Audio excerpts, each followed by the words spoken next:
हाँ, तो देखिए आज हम आपको रिलेशन फंक्शन में यानी फलन पहचानना, फलन से रिलेटेड हम बात कर रहे हैं।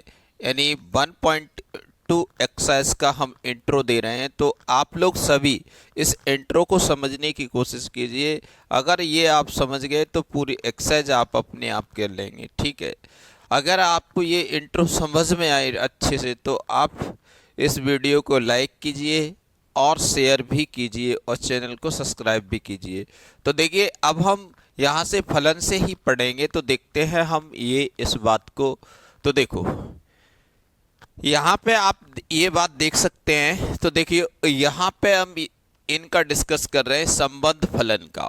तो यानी फलन, तो सबसे पहले बात ये आती है यानी हम फलन को कैसे पहचाने, ये फलन है या नहीं। तो देखिए अपने पास दो सेट हैं ए और बी।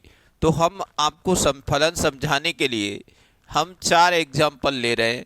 इन चार एग्जाम्पल से आपको हम एकदम क्लियर कर देंगे फलन क्या होता है। तो देखो अब यहाँ पे आप ये बात देख सकते हैं कि देखो इसकी मैपिंग, वैसे फलन ये होता है कि सेट ए का कोई भी प्रतिबिंब छूटा नहीं होना चाहिए, ठीक है। और सेट बी में किसी न किसी प्रतिबिंब से उसकी इमेज बनना चाहिए। वो बी में छूट सकता है ठीक। तो ये बात आप देख सकते हैं। और एक उसका दो प्रतिबिंब नहीं बनना चाहिए। तो देखो जैसे कि आप देखो यहाँ पे देखते हैं, यानी 4 का प्रतिबिंब 7 है और 5 का कितना है, 8 है। तो ये 6 छूट गया, तो ये हम कह देंगे फंक्शन नहीं है, ठीक। ये हम बात कह देंगे फंक्शन नहीं है। अब देखो यहाँ पे हम बात कर रहे हैं ए टू बी की बात कर ले रहे हैं। तो देखो ये दूसरा जो एग्जाम्पल है, तो देखो इसमें आप देख सकते हैं यानी 4, देखो 4 की मैपिंग की गई है 7 से की गई है और 8 से की गई है। यानी 4 की मैपिंग 7 से की गई है और 8 से की गई है। और यहाँ पे ये देख सकते हैं 5 की मैपिंग किससे, यानी 9 से है, और 6 की भी मैपिंग 9 से है। तो देखो ये तो ठीक है कि यहाँ तो ये तो मैपिंग हो सकती है 5 की 9 से, 6 की 9 से, लेकिन ये 8 की मैपिंग, यानी 8 की भी और 4 की भी दोनों की एक मैपिंग मिल रही है, तो ये नहीं हो सकता है। तो इस वजह से ये भी फंक्शन नहीं है, ठीक। अब देखो अब हम तीसरे उदाहरण की बात कर ले रहे हैं। तो देखो तीसरा उदाहरण है अपने पास। तो देखो इसमें ये बात देखेंगे, देखो यहाँ पे एक बात देख सकते हैं, इसकी मैपिंग देखो इसके साथ 7 के साथ और इसकी मैपिंग इसके साथ और 6 की मैपिंग 7 के साथ है और 9 छूट गया। तो ऐसी कंडीशन तो देखो हो सकती है, अप्लाइड की जा सकती है कि आप देखिए जो 7 है ना उसकी 2 मैपिंग हो सकती हैं। तो ये हम कह देंगे ये फंक्शन है हमारा, यानी फंक्शन है, ठीक। अब इसकी बात आती है, यहाँ पे देख सकते हैं देखो प्रत्येक एलिमेंट की एक प्रतिबिंब है, तो ये हम कह देंगे इसको भी ये फंक्शन है, ठीक है ना। तो यहाँ कोई छूट रहा है ना, इसकी कोई 2 प्रतिबिंब है, तो हम कह देंगे। तो देखो ये बात आप लोग समझ पाए होंगे, ठीक है। अगर किसी को अभी भी दिक्कत आ रही है तो ऐसा कर सकते हैं। तो जो सेट ए होता है ना, जो सेट ए होता है इसे आप पुत्र मान लें, यानी पुत्र मान लें। और सेट बी है उसको आप पिता मान लें। अगर जहां ये रिलेशन सेटिस्फाइड हो जाता है तो वहां आप कह सकते हैं ये फंक्शन है। जैसे कि देख सकते हैं, तो देखो पहले ये बात आप पहचानेंगे। तो देखिए क्या ऐसी कंडीशन हो सकती है सेटिस्फाइड है। देखो यहाँ तक तो ठीक है, एक ये पिता है यानी इसका एक लड़का है, इसका भी एक लड़का है। क्या ऐसा कोई व्यक्ति हो सकता है जिसका पिता ही न हो? नहीं हो सकता है ना। ऐसा कोई व्यक्ति बताओ हो सकता है जिसका कोई पिता न हो? तो नहीं हो सकता है। तो इसको क्या कहेंगे, ये फंक्शन नहीं है, ये कंडीशन फॉलो नहीं कर रहा है। अब देखो यहाँ पे देख लो, यहाँ पे आप देखेंगे ना ये 4 है, तो ये क्या है, देखो यहाँ से देखो इसकी मैपिंग इससे हो रही है, इसकी मैपिंग इससे हो रही है, तो इसको आप पिता मान रहे हैं, इसको आप सन मान रहे हैं, इसके एलिमेंट को। तो देखिए अब ये देखो 4 पे देखो ये कंडीशन क्या फॉलो कर रहा है। अब एक बात देखिए, यानी 4 है ना, तो ये इसका यानी पुत्र ये रहा और इसका भी पुत्र ये रहा, तो ऐसा क्या कोई व्यक्ति हो सकता है ना जिसके 2 पिता हो? तो ये कंडीशन तो पॉसिबल नहीं है, नहीं है पॉसिबल, तो फिर ये फंक्शन नहीं है। ठीक, अब इसकी बात कर ले रहे हैं। देखो ऐसी कंडीशन तो देखो पॉसिबल हो जाती है, यानी ये पिता मान रहे हैं सेट बी को, तो एक आदमी के 2 लड़के, 3 लड़के, 4 लड़के, ऐसा तो हो सकता है, यानी 8 लड़के जो भी है। ठीक है, तो ये कंडीशन तो फॉलो कर रहा है। और ऐसा भी कोई व्यक्ति हो सकता है जिसका कोई लड़का है ही नहीं, लड़का लड़की, तो ये भी कंडीशन आपकी फॉलो कर रही है, तो ये फंक्शन है। बोलो। अब देखिए यहाँ पे देख सकते हैं इसका ये 1 1 1, तो ये भी कंडीशन फॉलो कर रही है, तो ये आपका फंक्शन है। अब बताइए इन 4 उदाहरणों से आप लोग समझ पाए होंगे कि फंक्शन को पहचानना। अब मैं समझता हूँ किसी भी यानी छात्र छात्रा को कोई भी ये दिक्कत नहीं होगी कि मतलब आप फंक्शन ना पहचान पाए। आप देखते ही तुरंत फंक्शन को पहचान सकते हैं फलन है या नहीं। अब हम देखो यहाँ पे हम बात कर ले रहे हैं, दूसरा हमारा इम्पोर्टेंट टॉपिक ये है इसी में, क्या हमें ये पहचानने आना चाहिए क्या ये ए टू बी सेट है। तो देखो यहाँ पे हम बात कर ले रहे हैं, जैसे सेट ए के जो एलिमेंट होते हैं उन्हें हम क्या कहते हैं, यानी प्रांत कहते हैं, यानी जो प्रांत होते हैं। ठीक है, तो वो क्या है, अपने पास ए बी सी और डी और ई, ये प्रांत हैं अपने, यानी सेट ए के सभी एलिमेंटों को हम प्रांत कहते हैं। अब बात आती है यानी सह प्रांत, सह प्रांत। तो सह प्रांत की बात करें तो सह प्रांत क्या होता है, जो सेट बी के जो भी अवयव होते हैं, सेट बी के सभी अवयव को हम सह प्रांत कहते हैं। तो देखो सेट बी के सभी अवयव लिखो, कितने 1 2 3 और 4 और देखिए 5, ये सेट बी के जितने भी अवयव हैं उनको हमने लिख दिया, तो ये आपके सह प्रांत हो गए। अब देखो बात इसकी आती है, अब परिसर की आती है, तो हम परिसर निकालेंगे, परिसर तो परिसर कैसे निकालेंगे, तो अब जिन एलिमेंटों के साथ मैपिंग की जाती है उन्हीं को हम परिसर कहते हैं। देखो 1 के साथ मैपिंग हो रही है, 2 के साथ हो रही है, 3 के साथ हो रही है, 4 के साथ हो रही है, तो यहाँ पे ये हमारी परिसर होगी 1 2 और 3 और 4।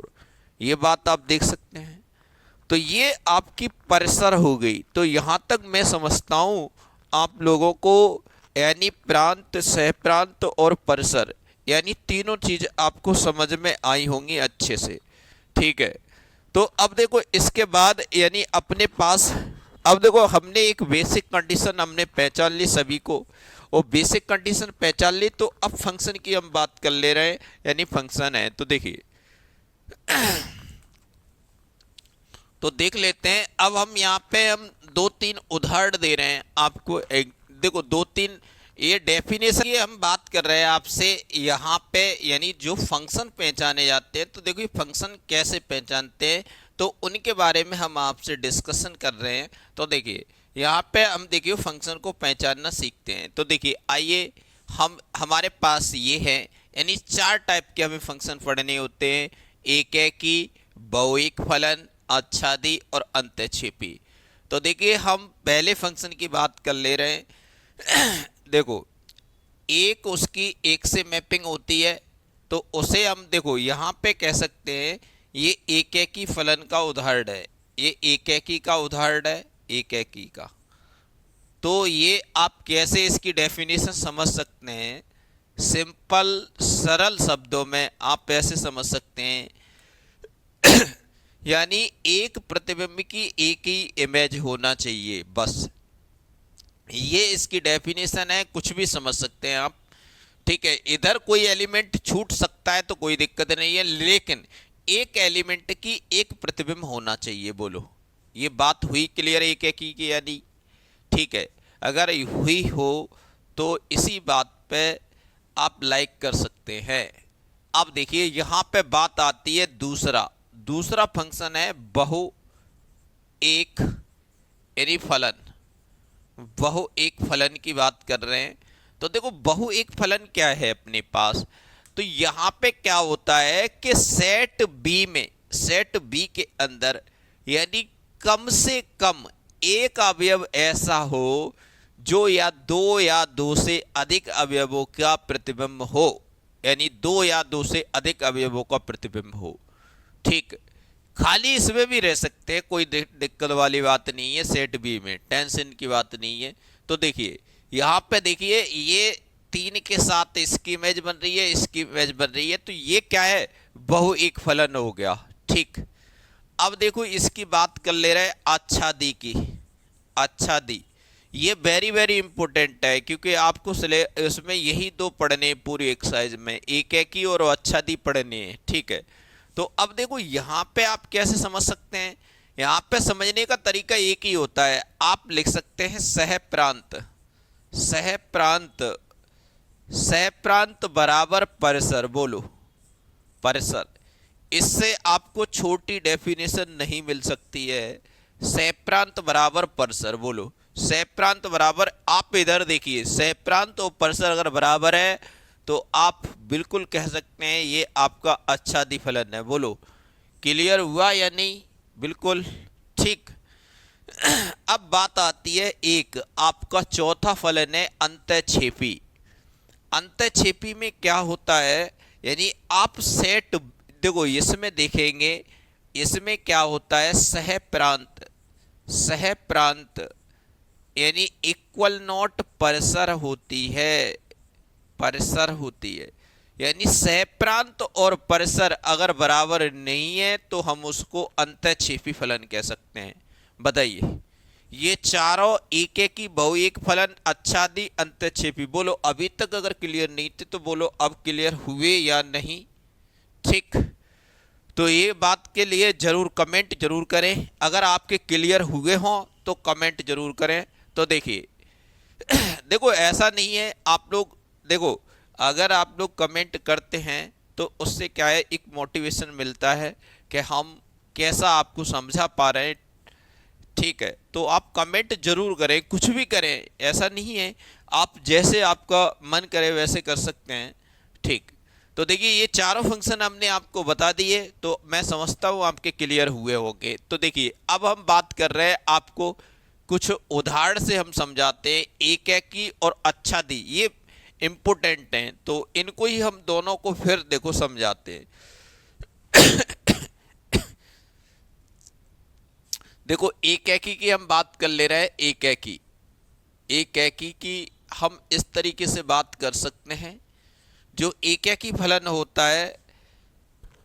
ठीक है, तो उसकी डेफिनेशन तो हमने बता दी, यदि प्रांत के अलग अलग अवयव, अलग अलग यानी प्रांत के अलग अलग अवयव के अलग अलग प्रतिबिंब हो, ऐसे लिख सकते हैं आप, यदि यानी प्रांत के अलग अलग, ठीक है, अलग अलग अवयव के अलग अलग प्रांत हो, यानी अलग, ठीक है, यदि प्रांत के अलग अलग अवयव के अलग अलग प्रतिबिंब हो, यानी प्रतिबिंब हो। ठीक है, ये इसकी डेफिनेशन होती है। कहने का मतलब ये है, यानी अलग अलग प्रांत के अलग अलग अवयव का अलग अलग प्रतिबिंब होना चाहिए। ठीक है, तो ये क्या होता है, जैसे मान के चलते हैं, तो ये तो अपना वो तरीका हो गया आपका चित्र द्वारा, लेकिन सैद्धांतिक तरीका होता है, क्या होता है, सैद्धांतिक तरीका ये होता है, अपने पास फंक्शन ऑफ x1 बराबर फंक्शन ऑफ x2 के बराबर रखते हैं। अगर ये x1 बराबर x2 के आ जाता है तो हम कह देते हैं क्या है, यह एक एकी फलन है।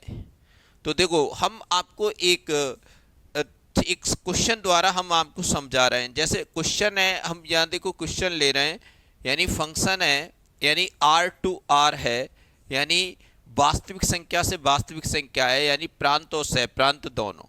ठीक है, तो अब हम लिख सकते हैं, यानी क्वेश्चन है अपने पास फंक्शन ऑफ x, तो यहाँ पे हम मान ले रहे हैं x³ + 2, ये अपने पास क्वेश्चन है।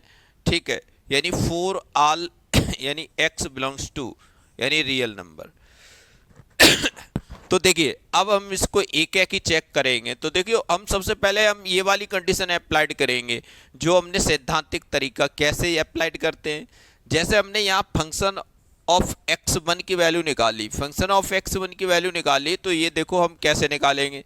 जो एक्स की जगह पे एक्स वन रखेंगे तो एक्स वन का क्यू प्लस टू, ये आ गया। तो अब क्या लिखेंगे, फंक्शन ऑफ एक्स टू की वैल्यू निकालेंगे। तो ये क्या है, यानी एक्स टू का क्यूब प्लस टू, ये आ गया अपने पास। ठीक, अब हम यहाँ क्या करेंगे, फंक्शन ऑफ एक्स वन बराबर एक्स टू रखेंगे। फंक्शन ऑफ एक्स वन यानी बराबर फंक्शन ऑफ एक्स टू के बराबर रखेंगे। तो ये हमें क्या मिलेगा, एक्स वन का क्यूब प्लस टू बराबर एक्स टू का क्यूब प्लस टू, ये आ गया। इसको आप काट लें तो देखो ये आ गया अपने पास एक्स वन का क्यू बराबर एक्स टू का क्यू। अब बताइए क्या हम इसका क्यू करेंगे तो क्या रियल वैल्यू की, अगर माइनस वैल्यू का क्यू करेंगे तो माइनस ही आएगी। तो हम इस बात को लिख सकते हैं, क्या लिख सकते हैं, यानी एक्स वन बराबर एक्स टू के बराबर लिख सकते हैं। बोलो, क्योंकि अगर इस वैल्यू का आप क्यू करेंगे ऐसे माइनस की, यानी मैं 8 लिख दे रहा हूँ, माइनस 8 का क्यू करेंगे तो क्या होगा, माइनस 2 होगा। अगर प्लस 8 का करते तो क्या होगा, 2 होगा। तो आप कुछ भी करें, वास्तविक संख्या का, प्रत्येक वास्तविक संख्या का यानी कोई ना कोई वैल्यू निकल आएगी। ठीक है, क्यू में, क्यू रूट में। तो देखो ये आ गया एक्स वन बराबर एक्स टू आ गया। बोलो इसमें अगर किसी को कोई परेशानी हो तो बता सकते हैं। अगर ये एक्स वन के बराबर एक्स टू आ गया तो आप यहाँ लिख देंगे एक एक ही है, एक एक ही है। बोलो इस तरीके से लिख देंगे। ठीक है, तो देखो एक और हम आपको एग्जांपल दे रहे हैं तो यहाँ पे आप समझ सकते हैं। देखो यहाँ पे हम लिख दे रहे हैं, ठीक है। देखो ये क्वेश्चन हमें ऐसे लिख रहा है, यानी क्वेश्चन है अपने पास, यानी फंक्शन है, यानी आर टू आर है अपने पास, और सच दैट यानी फंक्शन ऑफ एक्स यानी एक्स का क्यू नहीं एक्स स्क्वायर प्लस वन, ये है for all x belongs to real number. ये अपने पास क्वेश्चन है। अब देखो इस क्वेश्चन में हमें ये बताना है एक एक की है या नहीं। तो अब देखो हम आपको बता रहे हैं एक एक की है या नहीं। ये तो देखो सबसे पहले अपना वही तरीका होगा, सैद्धांतिक तरीका, x1 बराबर x2 के बराबर है अगर, तो हम पहले x1 और x2 की वैल्यू निकाल लो। तो हम निकालेंगे फंक्शन ऑफ x1 बराबर कितना है अपने पास, तो x1 का स्क्वायर प्लस वन आ गया। बोलो, और फंक्शन ऑफ x2 निकालेंगे तो ये कितना है अपने पास, x2 का स्क्वायर प्लस वन आ गया। बोलो, तो ये आ गया अपने पास। तो अब हम यहाँ रख देंगे फंक्शन ऑफ x1 बराबर फंक्शन ऑफ x2 के बराबर रख देंगे। बोलो, तो जैसे ही हम इनके बराबर रखते हैं तो ये देखो क्या मिलेगा हमें। तो हम यहाँ पे लिख देंगे कैसे, फंक्शन ऑफ x1 बराबर फंक्शन ऑफ x2 के बराबर। तो अब यहाँ रखते हैं x1 का स्क्वायर प्लस वन बराबर x2 का स्क्वायर प्लस वन। तो ये से ये काट सकते हैं, तो ये आ गया x1 का स्क्वायर इक्वल टू x2 का स्क्वायर। अब बताओ इसका क्या हम वर्गमूल करेंगे तो बोलो क्या आएगा। तो यहाँ पे आप देख सकते हैं, देखो यहाँ पे आप वर्गमूल करेंगे तो यहाँ पे आप देख सकते हैं, तो x1 बराबर आपका प्लस माइनस x2 होगा। बोलो प्लस माइनस x2 होगा या नहीं। तो x1 की दो इमेज मिल रही हैं, कौन सी, यानी क्या क्या बन रही है, x2। तो देखो यहाँ दो इमेज मिल रही हैं, क्या x1 बराबर मिल रहा है, x2 मिल रहा है, और x1 बराबर माइनस x2 मिल रहा है। तो यह एक एक ही नहीं होगा। अब ये देखो कैसे, जैसे हमने वैल्यू ली x1 बराबर का स्क्वायर बराबर 4 वैल्यू ले ली, हम x1 की वैल्यू निकाल लें। तो x1 की वैल्यू हम कैसे निकालेंगे, x1 अब रूट करेंगे, तो रूट करेंगे तो इधर क्या आएगा, यानी प्लस माइनस 2 आएगा या नहीं आएगा। ठीक है, तो ऐसे ये आगे प्लस माइनस 2x2 आ गया। तो हम ये कह देंगे ये, अब देखो यहाँ दो प्रतिबिंब बन रहे हैं तो ये कह देंगे एक एक ही नहीं है। कैसे कह देंगे, एक एक ही नहीं है। ठीक है, तो अब आप ऐसे भी लिख सकते हैं x1, ठीक है, ये x1 x2 के बराबर, एक एक उसका एक प्रतिबिंब नहीं बन रहा है तो इसके दो बन रहे हैं, तो हम ये कह देंगे एक एक ही नहीं है। बोलो ठीक है, x1 इक्वल नॉट x2 के बराबर है। ठीक, तो देखो यहाँ देखो मैं समझता हूँ आपको एक एक ही चेक करना, अब आप लोगों को मैं समझता हूँ बहुत अच्छे से समझ में आ गया होगा। अब देखो हम ऑन टू को और बताते हैं आपको, ऑन टू कैसे चेक करते हैं, तो देखिए ध्यान से। ठीक है, तो देखो अब देखो ऑन टू के लिए यहाँ से हम ऐसा करते हैं, आपको एक उदाहरण दे, वो एक सवाल से हम आपको समझाते हैं। ठीक है, यानी ऑन टू का मतलब होता है ऑन टू, ऑन टू का मतलब आप लिख सकते हैं आच्छादी, आच्छादी, आच्छादी फलन को हम चेक कर रहे हैं। ठीक है, तो अब एक बात देखो, यहाँ पे एक क्वेश्चन हम ले रहे हैं, कुछ देखो इसकी आपको वो तो पता है, यानी सह प्रांत, सह प्रांत बराबर होता है, सह प्रांत बराबर होता है, क्या होता है, परिसर के बराबर होता है। परिसर के बराबर अगर होता है तभी हम क्या कहते हैं, यानी इसको कहते हैं आच्छादी कहते हैं। सह प्रांत बराबर अगर परिसर होता है तभी हम क्या कहेंगे, इसको आच्छादी कहेंगे। बोलो, तो अब देखो इसके लिए एक सवाल ले रहे हैं, यानी क्वेश्चन हम लिख रहे हैं, फंक्शन है, यानी आर टू आर की बात कर ले रहे हैं। ठीक, तो यहाँ पे हम क्वेश्चन लिख रहे हैं, फंक्शन ऑफ एक्स है और एक्स क्यू, यानी एक्स क्यू प्लस 2। ठीक है, तो ये आ गया फॉर ऑल यानी x belongs to real number. तो अब देखो इसमें हमें ये चेक करना है आच्छादी है या नहीं। तो हम क्या करेंगे, देखो इसका सैद्धांतिक तरीका ये होता है कि जो फंक्शन होता है अपने पास, तो हम y equal to f x रखते हैं, y equal to f x रखते हैं। तो एफ एक्स क्या है अपने पास, y इक्वल टू हम क्या रखते हैं, x का क्यू प्लस 2 ऐसे रखेंगे। बोलो, अब यहाँ पे हमें x की वैल्यू निकालनी होती है, तो ये इधर भेज दो, y माइनस के 2 हो गया और ये आ गया अपने पास x का क्यू आ गया। तो x की वैल्यू अपने पास आ जाएगी y माइनस 2 और इसकी कितनी 1/3 आ गया। बोलो, तो अब देखो आप यहाँ पे देखो ध्यान देना, अपने पास दो सेट होते हैं, ये इस सेट की और इस सेट की हम बात कर रहे हैं। जैसे मान लो a टू b है, तो ये भी आपका रियल नंबर का सेट है और ये भी आपका रियल नंबर का सेट है। तो एक बात बताओ, यहाँ y की वैल्यू हम कुछ भी रख सकते हैं। बोलो, और हर एक के लिए रूट निकल आएगा, चाहे आप माइनस के 2 लिख दो, माइनस के 6 लिख दो, या कुछ भी लिख दो, तो माइनस में इसकी वैल्यू निकल आएगी। तो हम ये कह देंगे ये आच्छादी फलन है, तो हम ये कह देंगे ठीक है, आच्छादी, आच्छादी फलन है, फलन है, फलन है। ठीक, इसको हम कह देंगे आच्छादी फलन है। अब देखो एक और आप उदाहरण से समझ सकते हैं। ठीक है, अब देखो इसको हटाते हैं, देखो यहाँ पे ये समझ लो, सवाल यही है, यानी real number two real number है, यहाँ हमने स्क्वायर कर दिया, स्क्वायर कर दिया। अब देखो इस बात को थोड़ा समझ के देखते हैं। तो चेक करने का तो अपना वही तरीका होगा, क्या होगा, y इक्वल टू क्या लिखेंगे, बोलो, एफ एक्स लिखेंगे। ठीक है, तो y equal to f x लिखेंगे। तो अब आप क्या करेंगे, y इक्वल टू आप एफ एक्स की वैल्यू कितनी है, एक्स स्क्वायर प्लस 2 है अपने पास। बोलो, एक्स स्क्वायर प्लस 2 है, तो ये हमने लिख दिया। तो यहाँ x की वैल्यू आपको निकालनी है, तो इधर करेंगे y माइनस के 2 हो गया, इधर क्या हो गया, एक्स स्क्वायर आ गया। बोलो, तो x की वैल्यू हमें निकालनी है, y माइनस के 2 आ गया, तो इसकी वैल्यू 1/2 आ गई। बोलो, ये बात समझ लो। तो यहाँ पे एक बात समझ सकते हैं, x की वैल्यू आ गई y माइनस 2, इसकी पावर 1/2 आ गई। तो ये अब यहाँ पे हमें क्या निकालना है, ये बात चेक करनी है। देखो इधर भी आपका प्रांत भी रियल है और सह प्रांत भी रियल है। तो हम बताओ, इधर y होता है, इधर x होता है, तो अगर सह प्रांत की आप रियल वैल्यू यानी माइनस की अगर कोई वैल्यू रखेंगे, तो अगर हम जैसे मान लो -2 रख दें, तो क्या माइनस ये 4 का हम वर्गमूल कर सकते हैं, नहीं कर पाएंगे, क्योंकि -4 का कोई रियल वैल्यू में वर्गमूल होता कर नहीं कर पाएंगे। तो हम एक तरीका है करने का, क्या यहाँ पर 2i² लिख सकते हैं, तो ये काल्पनिक नंबर हो जाएगा, तो यानी 4i², तो इसका क्या हो जाएगा 2i, तो ये आपका काल्पनिक नंबर हो जाएगा। लेकिन x में काल्पनिक संख्या तो नहीं है क्या वास्तविक संख्या है।